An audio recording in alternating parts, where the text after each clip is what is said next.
마치 이걸 들으면 저는 이 생각이 나요. 예전에 그거 있죠. 문과는 1하고 이과는 노력하지 않는다는 증거라고 해서 어떤 분이 블루투스 샤워기를 이야기를 한 거야. 아니 물이 이렇게 가잖아. 이거 만들면 되는 건데 이걸 왜 안 만들어 도대체가.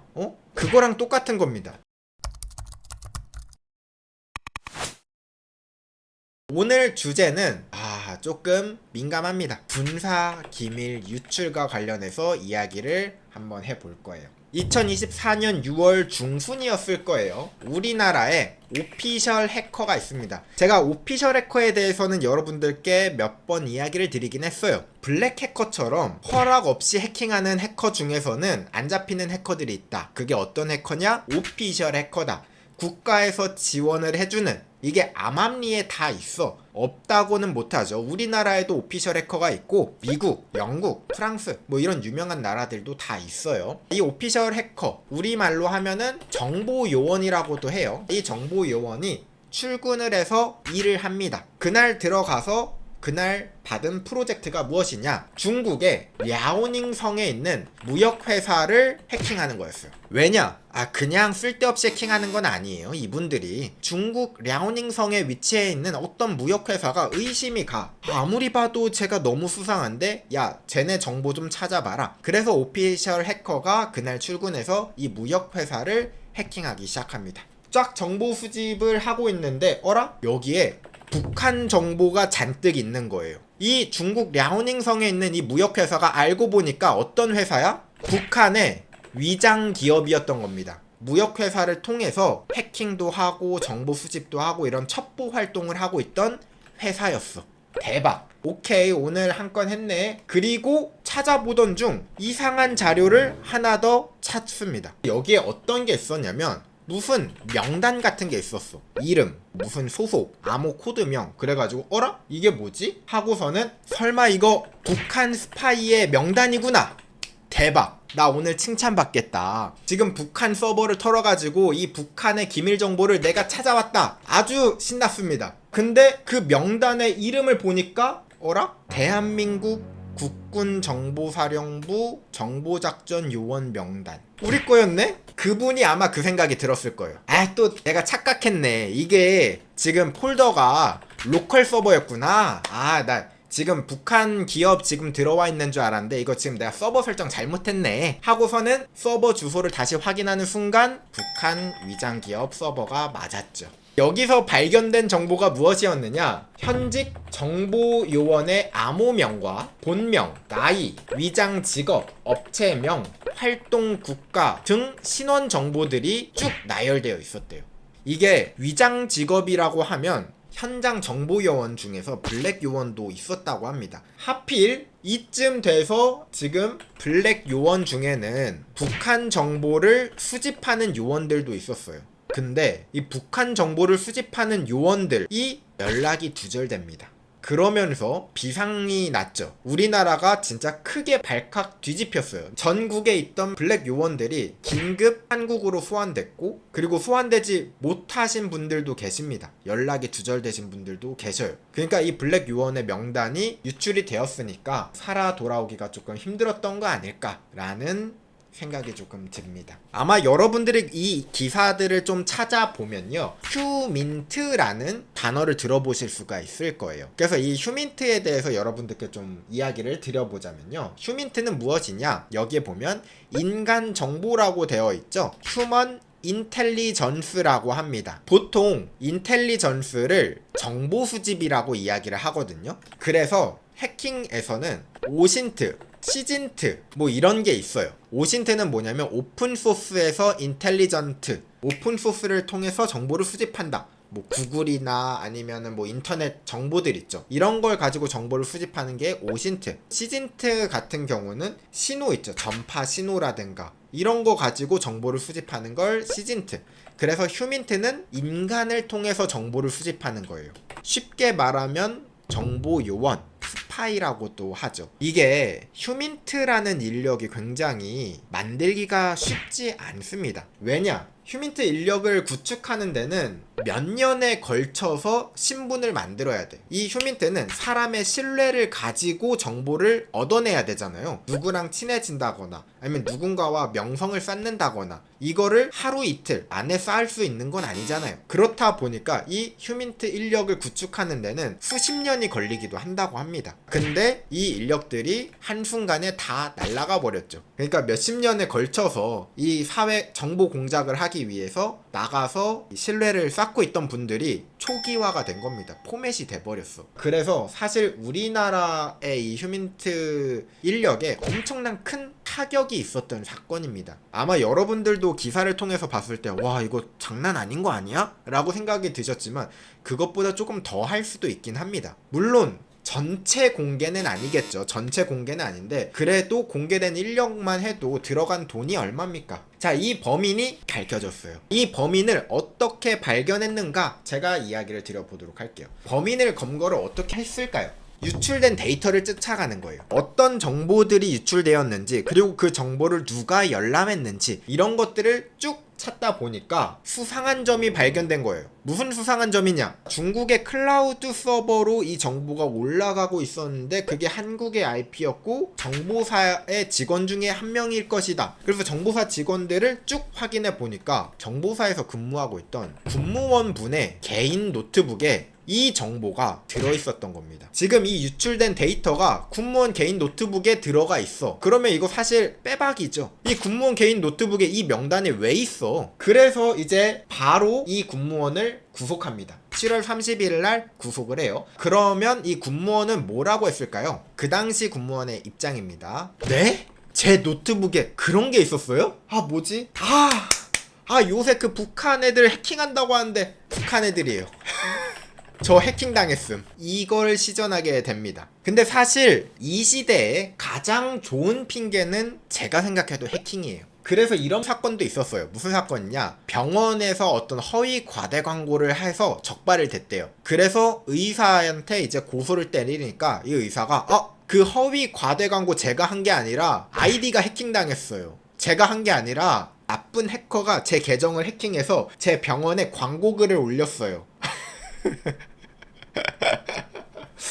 조금 이상하긴 한데 그 해커가 이 아이디를 해킹해서 그 병원의 수익 창출에 도움이 되는 광고를 게시했다. 아무튼 제가 생각했을 때도 이 시대에는 해킹당했어요가 이 사이버 세계에서는 발뺌 원툴. 아마 억울한 일이 있다. 만약에 저는 아니에요. 발뺌을 해야 된다. 해킹당했다. 라고 하면은 얼추 말이 되죠. 근데 이 경우는 조금 달라요. 이 경우는 해킹 당했다라는 핑계가 도저히 먹힐 수가 없는 구조였던 거예요. 왜냐? 군무원에게 이야기했죠. 야, 네 개인 노트북에 왜 그 파일이 있습니까? 라고 물어보니까 북한 해커가 제 개인 노트북을 해킹을 했어요. 그리고 이 개인 노트북을 통해서 정보사에 있는 정보를 가져갔던 거죠. 그러니까 제 컴퓨터에 이 정보가 있었던 겁니다. 저는 억울해요. 라고 이야기를 하는데 이상한 점 첫 번째. 정보사는요, 내부망입니다. 정보사 안에 있는 그 시스템들은 인터넷과 연결되어 있지 않아요. 그렇다는 말은 뭐야? 만약에 이 내부망에 있는 걸 파일을 가져왔다면 개인 노트북을 들고 와가지고 USB나 뭐로 이 내부망에 있는 데이터를 빼서 이 개인 노트북에 넣어야 돼. 아니면 개인 노트북을 이 정보사 내부망에 있는 랜선에 꼽아야 돼. 일단 그것부터가 불법이죠. 그니까 이 정보사에 있는 시스템은 USB를 꽂으면 컴퓨터가 멈춘대요. 그니까 방법은 하나밖에 없던 거야. 개인 노트북을 들고 가서 랜선을 꽂았다. 그래서 이제 군무원한테 물어봅니다. 그러면은 답은 한 가지밖에 없는데 개인 노트북을 가져와서 이 내부망 랜선을 꽂은 적이 있나요? 자, 그것도 일단 불법이기 때문에 물어봤어. 그러니까 군무원이 뭐라고 해? 그럴 리가요. 저는 법을 안 어깁니다. 절대 제 개인 노트북을 가져와서 랜선을 꽂은 적이 없어요. 그럼 이제 여기서부터 미스터리가 생기는 겁니다. 아니, 랜선을 안 꽂았는데 내부망에 들어갔다고? 내부망에 있는 파일이 이 컴퓨터에 어떻게 이동을 했을까? 마치 이걸 들으면 저는 이 생각이 나요. 예전에 그거 있죠. 문과는 1하고 이과는 노력하지 않는다는 증거라고 해서 어떤 분이 블루투스 샤워기를 이야기를 한 거야. 아니 물이 이렇게 가잖아. 이거 만들면 되는 건데 이걸 왜 안 만들어 도대체가? 그거랑 똑같은 겁니다. 내부망에다가 랜선을 연결하지 않았는데 데이터가 어떻게 뭐 에어드랍이라도 쓰나 당연히 에어드랍은 아닐 거죠. 아니 뭐 무슨 원리로 이 데이터가 아무튼 미스테리였어. 그니까 군무원한테 다시 물어봐. 솔직하게 이야기해줘. 이 명단 파일이 왜 이 노트북에 있냐고. 그러니까 그분이 이렇게 이야기하죠. 아까 말씀드렸잖아요. 해킹이라고요. 해킹. 북한 해커들 무서운 거 몰라요? 네가 모르는 그런 세계가 있어요. 하니까 오케이. 다시 한 번만 물어볼게. 딱 씌우고 제대로 수사를 진행을 하니까 그렇게 해서 수사 결과가 나왔습니다. 이 군무원분이 정보사에 있던 컴퓨터를 열고 거기에 있는 데이터를 뺄 수가 없어요. USB를 꽂으면은 그 컴퓨터가 동작을 하지 않아요. 그럼 어떻게? 수첩에다가 쓰는 겁니다. 한 땀 한 땀 정보를 적어가지고 집에 와가지고 그걸 가지고 파일로 만들어. 엑셀에다가 정리. 그리고 이 파일을 중국 교포에게 전달했다고 합니다. 그리고 그게 전달돼서 북한에 갔던 거죠. 근데 계속 조사를 하다 보니까 이상한 게 자꾸 나와. 진실을 하나하나 얘기하다 보니까 그것까지? 아니 뭐야, 지금 넘긴 정보가 이 블랙 요원 정보만 있었던 게 아니었어요. 알고 보니까 이 군무원분은 2017년부터 정보를 빼고 있었음. 거의 약 7년간 지금 계속 정보를 빼고 있었던 겁니다. 자, 근데 이 계기가 무엇이냐? 이 군무원이 이야기한 거예요. 이 군무원이 중국 연길공항에서 체포를 당했대요. 그리고 조사를 받는데 그 과정에서 포섭 제의가 들어왔다. 그래서 저는 어쩔 수 없이 한 거예요 라고 주장을 합니다. 어쩔 수 없이 한 거라고? 그 중국 요원이 이 사람의, 이 군무원의 가족들을 위협을 했다는 거예요. 그래서 정보 안 내놓으면 네 가족들 싹 다 죽여버릴 거야 라고 협박을 하니까 어떻게 해야지 라고 했던 겁니다. 근데 이것까지만 들으면 여러분들 그 생각이 드시죠? 군무원 안쓰러워 라고 생각하실 텐데 빼박 증거가 또 하나가 나왔어요. 뭐냐? 이 사람의 이 카톡 메시지들을 열람해 보니까 돈을 요구를 하고 있었던 메시지가 나왔어요. 40회에 걸쳐서 4억 원을 달라고 했습니다. 그러니까 이 정보를 줄 때마다 이거는 1억 줘야지, 이거는 2억 주셔야 됩니다 하면서, 그리고 이런 말도 합니다. 돈을 더 주면 더 빨리 주겠다. 이렇게 협상까지 한다. 가족을 가지고 협박을 하는데 협상을 한다? 이게 말이 조금 안 맞죠? 그래가지고 이거에 대해서는 지금 더 조사 중이라고 합니다. 저도 좀 의문이 들어요. 그래서 이렇게 해서 얼마나 벌었는가? 그것도 궁금하시죠? 자, 7년 동안 이 정보를 유출해서 벌은 돈 1억 6천.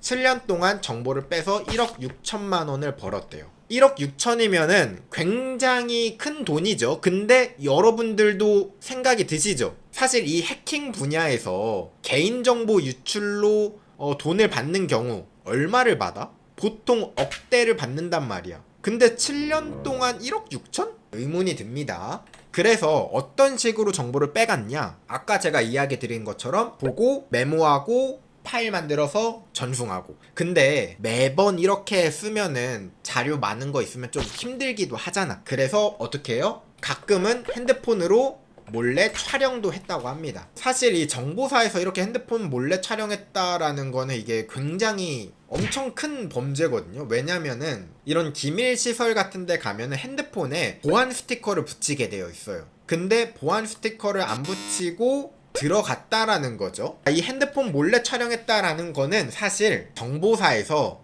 너무 안일했다 라고 저는 생각이 듭니다. 출근할 때 원래 스캐너, 이거 공항에서 하는 거 그것도 하고, 그리고 핸드폰이 있으면 스티커 붙어 있는지도 검사하고, 이런 걸 해야 되는데 그 스티커가 안 붙은 핸드폰을 몰래 가지고 들어갔다? 이것도 문제고, 스티커가 안 붙여 있었다? 그것도 이상한 거고. 제가 어떤 금융권 모해킹을 들어간 적이 있어요. 카드 회사였거든요. 근데 그 신용카드 회사 들어갈 때는요, 진짜로 장난하는 게 아니라 그 입구에 공항 검색대가 있어요. 가방 검사하고 이거 몸 이거 스캔하고 핸드폰 있으면 그 보안 스티커 붙이고 들어갔거든요. 아니 일반 기업도 그렇게 해요. 근데 이거는 정무서가 문제였던 건 맞죠. 핸드폰으로 촬영했다. 손으로 쓰는 거는 그래 이거는 못 잡지. 이거는 뭐 어떻게 잡아. 근데 핸드폰 촬영까지 가능했다라는 거는 조금 반성을 해야 되는 거 아닐까 라는 생각이 조금 듭니다. 그래서 이분이 지금 어떤 혐의로 수사 중이냐. 자, 첫 번째 업무상 군사기밀 누설. 이건 당연한 거죠. 두 번째 일반 이적. 자, 이건 뭐에 해당하냐면 군사상 이익을 해한 죄라고 합니다. 세 번째는 특가법 위반, 특정 범죄 가중 처벌인데 이거는 뇌물을 받았다. 돈을 받고 정보를 줬으니까 특가법 위반에도 지금 혐의가 있는데 놀랍게도 여러분들이 생각하는 간첩 혐의는 빠져있다라고 합니다. 이상하죠? 아이러니하죠? 이건 누가 봐도 간첩인데? 왜 간첩이 아닐까? 간첩이 아닌 이유가 있습니다. 저도 몰랐는데요. 간첩에 해당하는 죄가 무엇이냐? 적국을 위하여 간첩하거나 적국의 간첩을 방조한 자는 사형이래요. 세죠? 자, 근데 여기서 말한 적국이 누구냐 그러면 적국이 누구야? 적국? 우리나라는 사실 적국이 하나밖에 없어요. 북한입니다. 사실 우리가 중국, 일본 이런 나라들을 적국이라고 명시하지 않는 이유는 뭐냐면 외교 문제도 있잖아요. 그러니까 북한에게 정보를 넘겼으면 이거는 간첩죄입니다. 근데 이 사람은 누구한테 넘겼어? 중국인한테 넘긴 거야. 중국 교포에게 넘겼습니다. 그래서 이게 북한에게 넘기려는 의도가 있었다 라는 게 아직 증거가 없기 때문에 간첩 혐의가 빠졌다고 합니다. 물론 아직 조사 중이래요. 아직 더 수사 중이어가지고 북한으로 가고 있는 걸 알면서도 했다. 이 증거가 나오면 간첩 혐의가 추가가 되겠죠. 근데 아직까지는 간첩 혐의가 없다고는 합니다.